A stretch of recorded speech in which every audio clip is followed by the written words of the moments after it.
Turning to today's hearing, I appreciate, Mr. Malley, your appearance today. I appreciate your service to our country.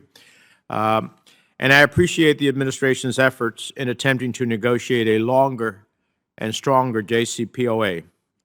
But the facts are the facts. As we meet here on May 25th, 2022, Iran is closer than ever to developing a nuclear weapon. It is on the brink of enriching enough 60% uranium for a nuclear weapon. The Iran of May 2022 is a much more dangerous threat and a far less interested party in negotiating than the Iran of 2015.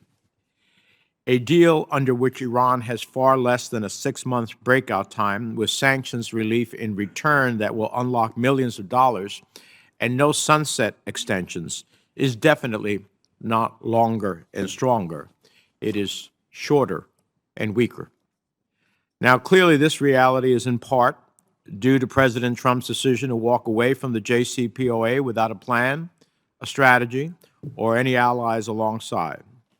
The U.S. having left the agreement, Iran decided it no longer needed to abide by it and rushed forward with accelerating its enrichment capabilities to the doorstep of nuclear-grade uranium. Iran made this decision even though our European allies had stayed in the deal.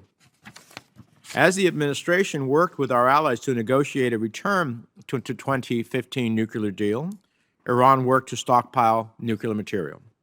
As the administration negotiated, Iranian drones loaded with ball bearings and shrapnel hit American facilities. As the administration negotiated, Iran has developed what former CENTCOM Commander General Frank McKenzie says is, quote, overmatch in its ballistic missile program. So it can launch more missiles than the United States and our partners can shoot down. Missiles that Iran points at U.S. troops in the region.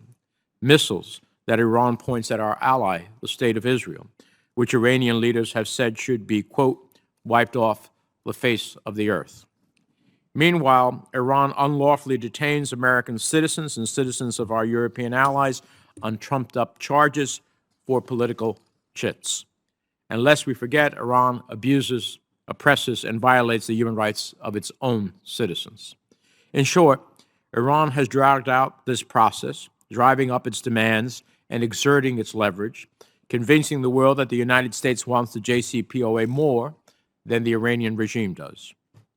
After months of negotiation, this is the Iran we must contend with, not the Iran you hoped would be driven by practical considerations at the bargaining table. Today's Iran is buoyed by China, who, it is reported, just in April, imported 650,000 barrels a day of oil from Iran, oil which should be subject to U.S. sanctions. Even at discounted prices, this has resulted in a flood of cash for the regime, tens of millions of dollars per day. Today, Iran is protected by Russia. Iran thinks it has options. If Iran wants to extract a better deal or concede less than U.S. national security demands, it can turn to its autocratic allies. Now, the administration said months ago that without a return to the original 2015 agreement by the end of last February, the non-proliferation benefits of the deal would be greatly diminished. To quote Secretary Blinken on January 21st of 2022, which is 4 months ago, he said, quote, the talks with Iran about a mutual return to compliance with the JCPOA have reached a decisive moment. If a deal is not reached in the next few weeks, Iran's ongoing nuclear advances will make it impossible to return to the JCPOA. Close quote. It's late May. It's 3 months later than that determination. So how is it that Iran is still advancing its nuclear program by leaps and bounds?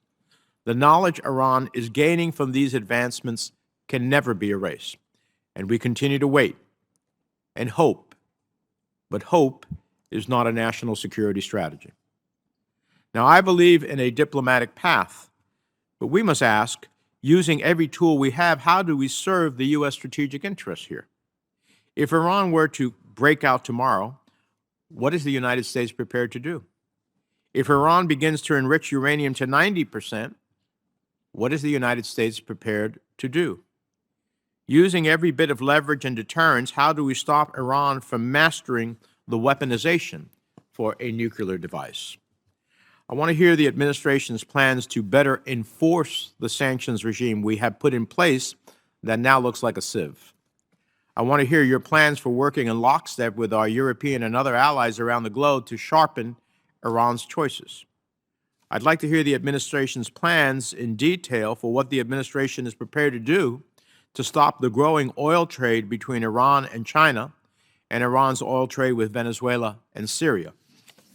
I want to hear your plans for how to end Iran's hostage-taking of our citizens. And I want to hear your plans for how the administration is going to bring home Americans wrongfully detained in Iran. Siamak Bakr, Namazi Ahmad Shagri, Murad Tabaz, with or without the JCPOA. And of course, we can never forget about Bob Levinson and his family. So I want to hear your plans to bolster the security of our partners in the region so they can defend themselves with or without a return to the JCPOA. The United States must demonstrate we have the will, as well as the military capabilities, if absolutely necessary, to defend our people and our interests. We must back up President Biden's statement that Iran will, quote, never get a nuclear weapon on my watch, close, close. I think we must prepare for the increasingly obvious reality we face in 2022. A return to the 2015 nuclear deal is not around the corner, and I believe it is not in the U.S. strategic interests. We need to tackle what comes next, and we need to hear your plan. I hope your testimony today can begin to lay the groundwork of such a strategy. But if that plan includes the possibility of a deal with Iran, I want to make clear that it must be subject to congressional review under the Iran Nuclear Agreement Review Act of 2015.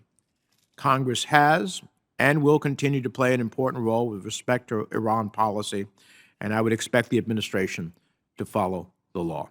With that, let me turn to the ranking member, his comment. Well, thank you very much, Mr. Chairman.